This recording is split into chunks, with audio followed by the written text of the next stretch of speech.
Movement 3. Alignment. Thy kingdom come, thy will be done. This is the ultimate esoteric surrender. Before you ask for what your human ego wants, you surrender your limited vision to what is universally true and whole. You are not informing God of what needs to happen. You are releasing your agonizing grip on the outcome. You are aligning your personal frequency with the frequency of heaven. Movement 4. Sufficiency. Give us this day our daily bread.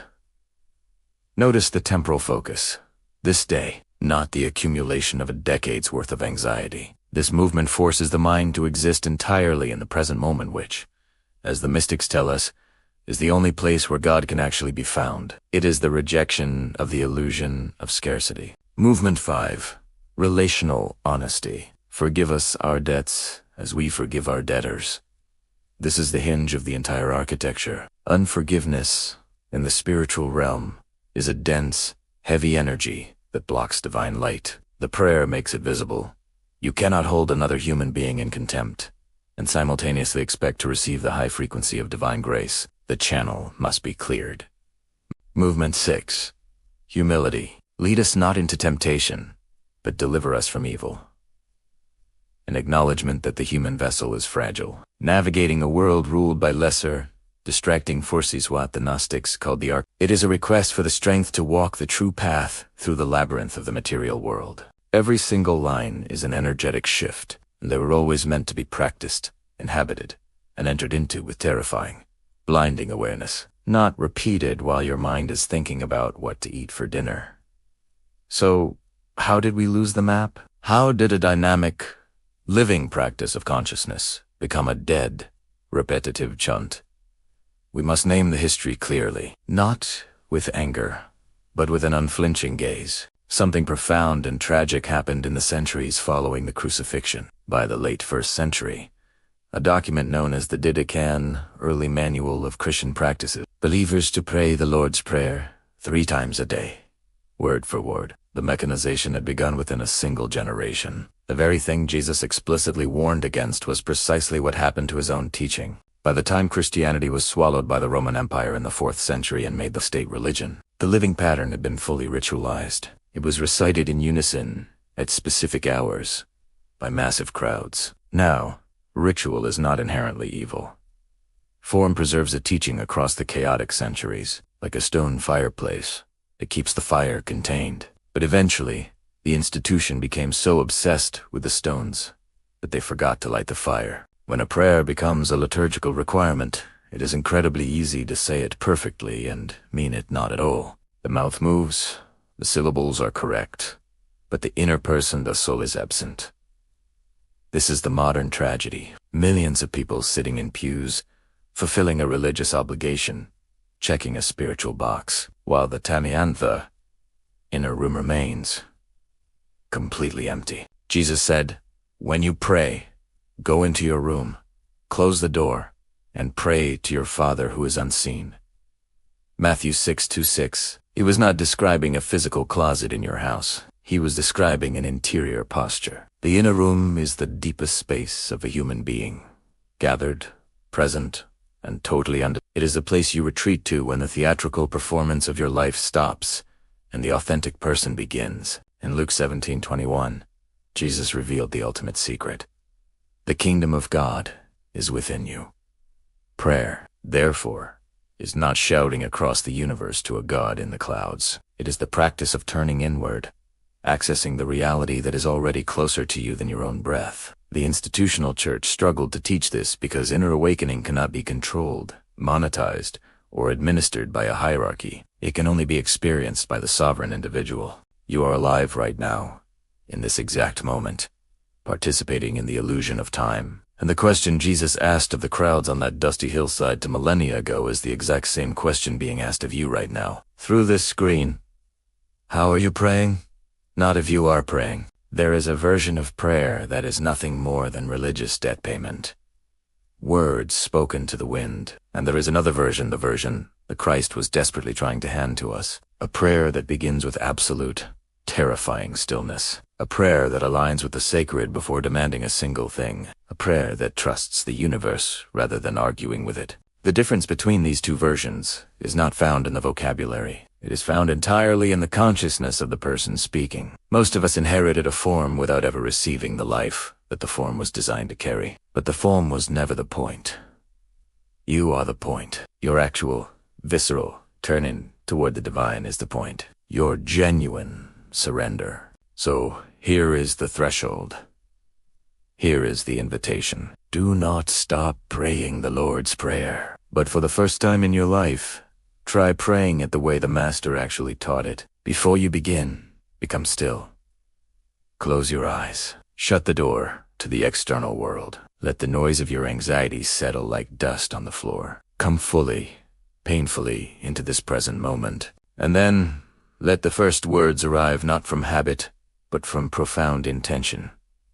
Our Father, can you feel the immense, crushing weight of belonging inside that word? Let it land in your bones before you dare to move to the next line. If you tried this just once, wheat absolute. Unbroken presence, you will understand immediately why Jesus warned against the babbling of the crowds, and you will never be able to recite those words the same way again. How many times have you blindly repeated this prayer without ever noticing the warning that birthed it? If this transmission has shattered a glass ceiling in your mind, leave a marker in the comments below. Right.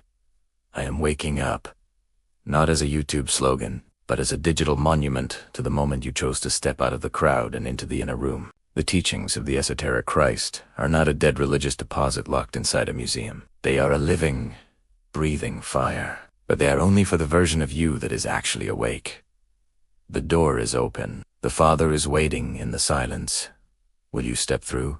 Jesus of Nazareth warned humanity not to pray a certain way. Yet, every single week, across the globe, billions of Christians pray in the exact manner he strictly forbade. And the ultimate paradox, the prayer they repeat, is the very one he gave them. Let that land for a moment. Suspend your religious conditioning and look at the sheer weight of this contradiction. The most repeated sequence of words in human history recited and whispered in hospital rooms, chanted by children who barely comprehend the syllables falling from their lips. And Jesus, in the exact same breath that he delivered it, warned you not to use it that way. Something here does not add up. If you have been repeating this prayer your entire life, reciting it like a sacred spell to ward off the dark, I want you to pause. Stop scrolling. Breathe. Because what Jesus said just seconds before giving this prayer is one of the most overlooked, misunderstood, and deliberately ignored sentences in the entire biblical canon. The fact that almost no institution talks about this warning is exactly why you are here, watching this right now. You have felt the emptiness of the echo. You have sensed that the words were dead on arrival. Most believers have recited this prayer their entire lives, but very few have ever noticed the warning that precedes it in the Gospel of Matthew. It is sitting right there, hidden in plain sight. What it reveals about how Jesus actually understood prayer, what prayer is at its esoteric core, and what the institutional church quietly replaced it with. Changes everything. The prayer Jesus gave was never meant to be repeated. Stay with me, because once you see what the Master was actually building in that moment, you will never hear the Lord's Prayer the same way again. Let us travel back to the exact moment the transmission occurred. The setting is the Sermon on the Mount.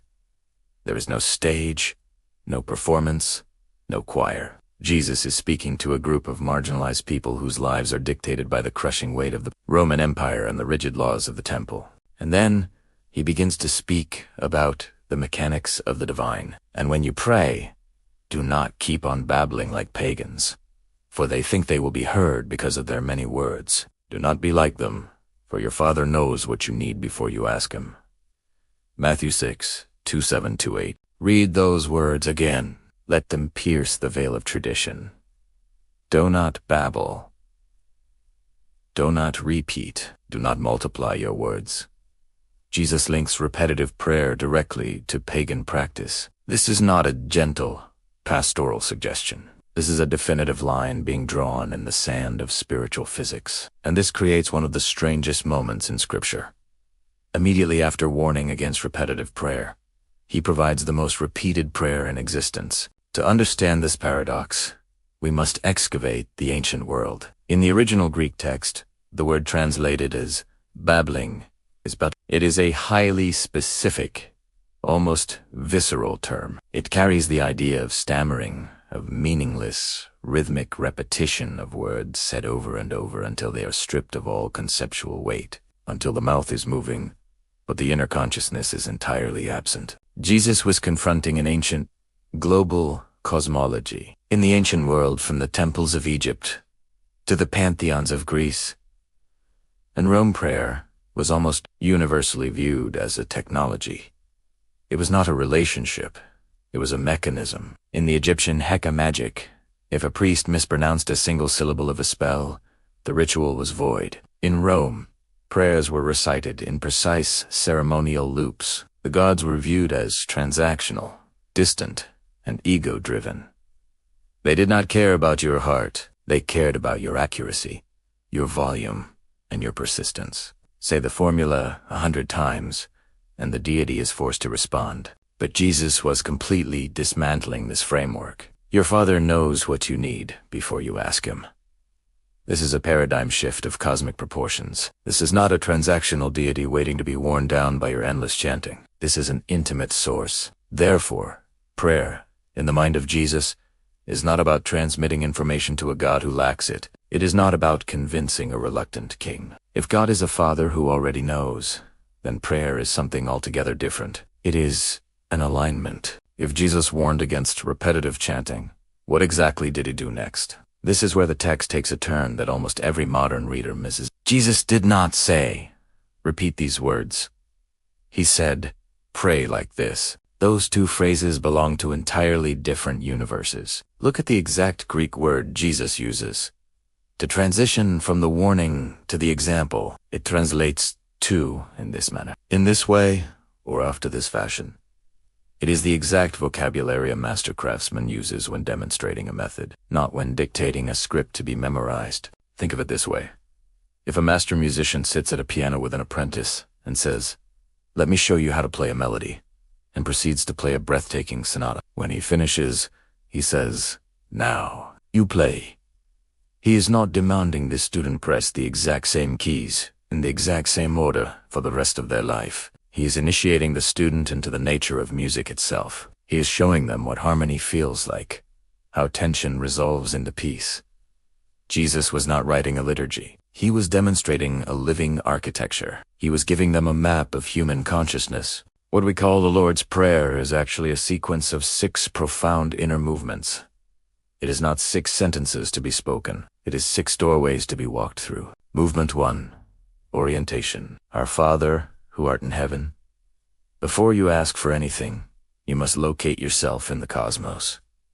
You must remember who you are speaking to. By using the Aramaic Abba, Jesus collapses the terrifying distance between humanity and the divine. You are establishing a relationship, not initiating a transaction. You are a localized spark of the infinite returning to its source. Movement 2.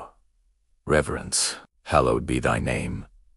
This is an internal shift from the frantic ego to sacred acknowledgement. Genuine reverence is the death of self-centeredness. You pause the machinery of your anxieties to simply stand in awe of the ultimate reality.